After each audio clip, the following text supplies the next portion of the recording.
Today we're getting into the latest Tesla news, which is the biggest piece of news finally from Tesla. They have officially unveiled the new Project Highland Model 3, which at this point is just called the new Model 3. Project Highland was their code name, and now that we have all the details and a release date, we can just call it the Model 3. There's a lot to get into about this car, and it's very exciting, so let's get into it. Tesla took a very interesting approach this time around when it came to the release of this new car. Sometimes they just drop a refresh on an earnings call and just update their website.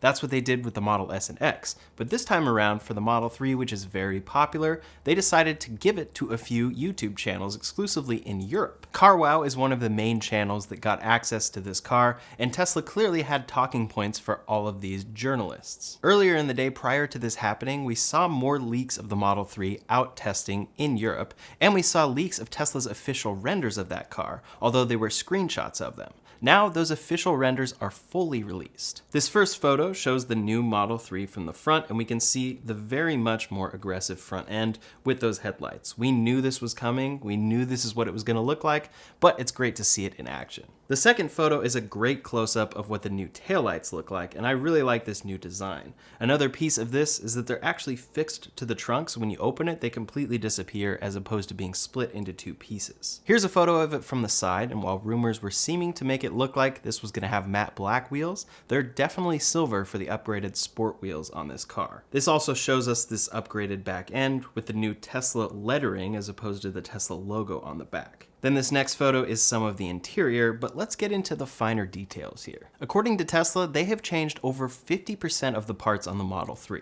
This is what they kind of did with the Model S and X, where it looks mostly the same, and you'd say maybe it's like a 10 to 20% difference, but they have changed over 50% of the parts, and they've updated it inside and out and made it safer. So let's check out the exterior first. It definitely has these updated headlights that are slimmer and sleeker, and they have more prominent LEDs. Also on the front bumper, it's just a cleaner design overall because they got rid of the fog lamps that were separate. I personally think it makes the front end of this car look much better and much more inviting from a sporty perspective. They do have new wheels, 18s and 19s, and then those new paint colors that Tesla has introduced for the Model S and X are coming to this car as well, particularly Ultra Red. The other one that CarWow mentioned though was Stealth Gray. To me it looks a lot like Midnight Silver Metallic, but maybe that is a slightly different color that Tesla is planning to ship on this car. We're just not sure which market it will be coming to. Then there's the new taillights, which I mentioned are one piece, and you can see it opening here with the tailgate. On the lower part of the rear bumper, there are also fog lights down there. One thing that's really interesting is that nothing has changed for the motors or the battery for this car. That is remaining exactly the same as the Model 3 before it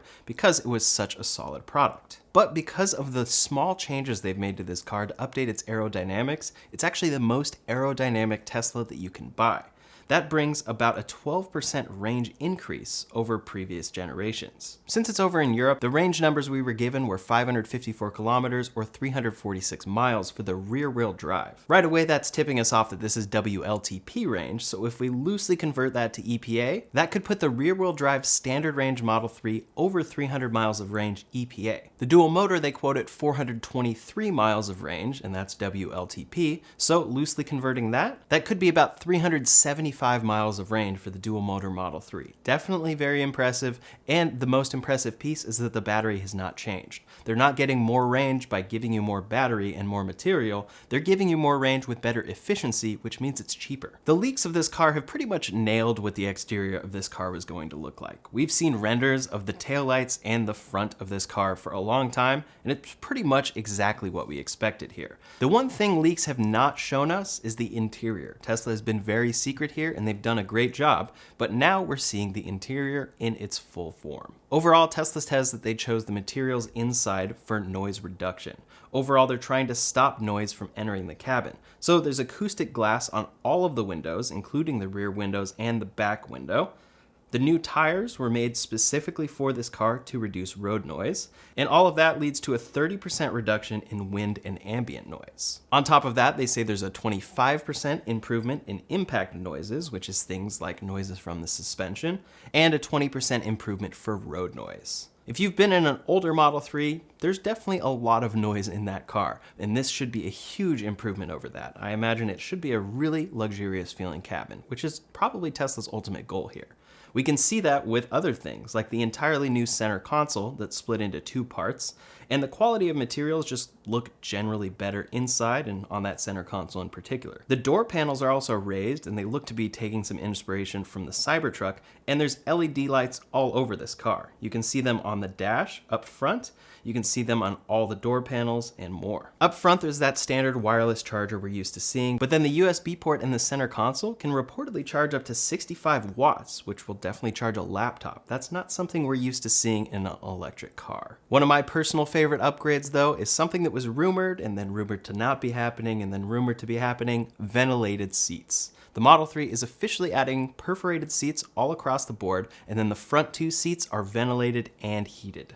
So on a cold day, you can heat them, and on a warm day, you can not get that sweaty Tesla back. The dashboard is completely updated on the new Model 3. It has a new design, and then of course there's that large center screen that we're used to. It looks like it has been updated a little bit, and they've probably taken some of what they learned from the Cybertruck, making that strong screen, and put it back to the Model 3. There's an LED strip at the top of that dash, which adds a nice accent, and that kind of goes around with the flow of the whole LED bar across the whole car. And according to CarWow, this strip on the dash is something you can customize. We'll have to see what options come once this goes on sale. Then the steering wheel is the big one that for some people might be a deal breaker, and others might make them want to buy this car. There are no stocks. They have taken the design from the Model S and X, but they made one huge improvement. The horn is a regular horn. The Model S and X moved to a touch-sensitive button for the horn, and I think it's one of the dumbest design choices ever, and they've gotten rid of that entirely on the new Model 3 steering wheel. Here it has touch-sensitive buttons for things like your blinker and anything you would normally handle with stocks, and then there's an additional video button right there that'll bring up your rear cameras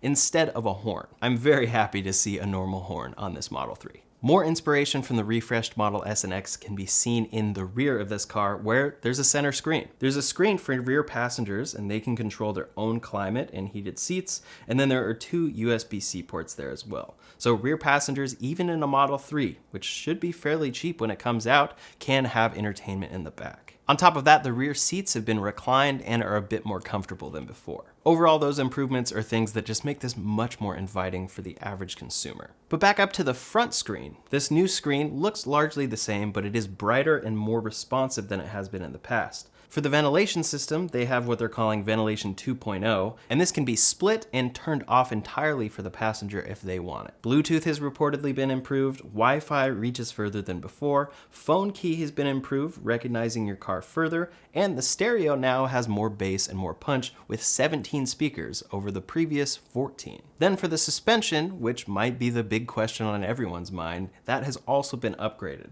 They have new dampers and springs, an altered geometry, and they've improved ride quality with the specific tires that are coming on this Model 3.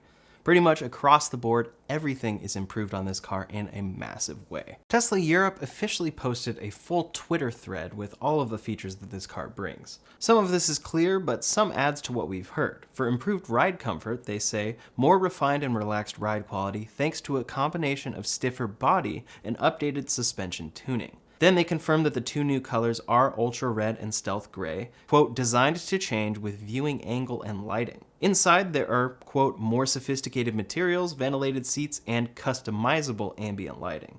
This was somewhat assumed, but it's great to see that you definitely can customize that ambient lighting. For the center screen, though, it actually has smaller bezels. So that means the screen itself is actually increased in size to 15.4 inches over the previous 15 inches. Still here, though, they only say available in Europe and the Middle East. This, of course, is the Tesla Europe Twitter. There are various details that are easy to miss in these updates, and one of those is the addition of a front-facing camera. This has been rumored for a while, and we can see clearly that this is in the rendered photos that Tesla has released. It's also seen in detail on their Tesla China website when they're showing all the sensors that this car has. We can clearly see something facing forward from the front bumper, and this is definitely a front-facing camera. We know that they're adding this to the Cybertruck, and we've seen it in action there, so now it's coming to the Model 3 as well. soon enough. The question is, when will that come to the Model Y? As for radar though, we don't think that this car has it. Tesla has made no mention of it yet on their website and their configurator for this car in the markets that it's available in. So we think that that might be why people are considering this hardware 3.5 or something like that. It has the addition of a front bumper camera, and that should add a lot of functionality for future-proofing these cars for FSD, and it should make it just better in general when parking this car because you can pull up a front camera. It might also make it possible for them to do a 360 surround view, but radar does not appear to be added back into this car, which could be totally intentional for Tesla's long-term goals, or it could be something that they're leaving off for now and plan to still add later. In any case, you can order this car right now in multiple markets. It's fully updated and available on Tesla's Chinese website as well as many other countries throughout Europe. One very interesting thing though is the elimination of the performance model. There's only a rear-wheel drive standard range Model 3 and then a dual motor long range Model 3. Most likely these are their best selling versions of this car, and the performance doesn't sell as well, so they're just not making it yet. Some have speculated though that maybe they're going to introduce an even better performance model. Maybe a Model 3 Plaid will finally come this time around. But of course, there are multiple interior options. We can see the configurator has black or white interior, and per usual, white costs more. Some people took video of the white interior in detail, and Tesla has that on their website, but the black interior actually looks really good, and it definitely is a step up from previous years, even just with the simple addition of the LED strip. As for deliveries though, the timeline right now for Europe says October, so this car is only about a month away from having first deliveries in Europe, and that's likely coming out of Giga Shanghai. We expect that if it's coming out of that factory, that China will also see deliveries very soon, maybe even earlier than October. But how about pricing? That is the big question here. This car is clearly getting a ton of upgrades from Tesla's more expensive Model S and X. It's bringing a lot of improvement. Is it going to be more expensive? Well, according to CarWow, when they talk to Tesla, it's going to remain largely the same price. But in China, the rear-wheel drive has increased in price. It's about 12% more expensive than it was originally before this upgrade. Of course, pricing fluctuates and pricing is different in different markets where Tesla sells these cars. And interestingly, their home base is the United States, and the United States has not seen this car at all on their website. If it weren't for us looking at Tesla's Chinese website or looking at YouTube videos from Europe, we wouldn't actually see this updated car, so Tesla has not announced it coming out of Fremont yet. Of course, we know they're going to have to upgrade that because nobody is going to want to keep buying this older Model 3 when they have this much better one coming out of China. So it's only a matter of time, but we still don't have US pricing or final US specs yet. Maybe they will ship a performance Model 3 upgraded in the United States, or maybe they'll still wait on that as well. If pricing remains largely the same though, this will be huge for Tesla and wiping out competition even further. The competition is starting to grow in some ways, and Tesla's lack of build quality or lack of the best materials has been showing a little bit. But here it looks like they're taking their competitors head on, improving this car across the board, and it should come in at a very similar price. I'll definitely make a follow-up video because we're just getting the initial details here, and we'll likely get a lot more over the next couple days, even the next couple hours. So make sure you're subscribed and stay tuned for that video. But what do you think about this updated Model 3? Do you think it lives up to the hype from the last 6 months or so, talking about this updated Model 3 and what it's gonna bring, and seeing Tesla out testing it? Leave a comment below to let me know your thoughts. I personally think it's fantastic. I think it's exactly what I expected. I didn't have my hopes up much higher than what Tesla is delivering here. And really, the ventilated seats is one of the things I'm most excited about. Also, this car tended to look somewhat bubbly. Here's a great before and after of this car. We can see before, it has that bubbly look we're used to, and then the new one compared side by side right after it, it just looks a lot less bubbly. It's flatter with that front bumper, and everything is sleeker about this new Model 3. Overall, it's going to be a Model 3. It's the same motors, it's gonna drive the same. There's not gonna be a huge change in that regard, which probably isn't something that the Model 3 needs. So I think this is definitely a great refresh for Tesla that will help bring this car into the future, refresh it, bring new materials, an updated interior, and most importantly, a new exterior look that gets people excited. I can't wait to see what US pricing ends up being, and if they make a performance model or maybe a Plaid Model 3. That would be pretty awesome. In the meantime, if you want to see a video rounding up all the latest EVs coming out in 2025 that could be competing with this car, you can check out that video linked up here or in the description below. Thanks so much for watching, and I'll see you on the next one.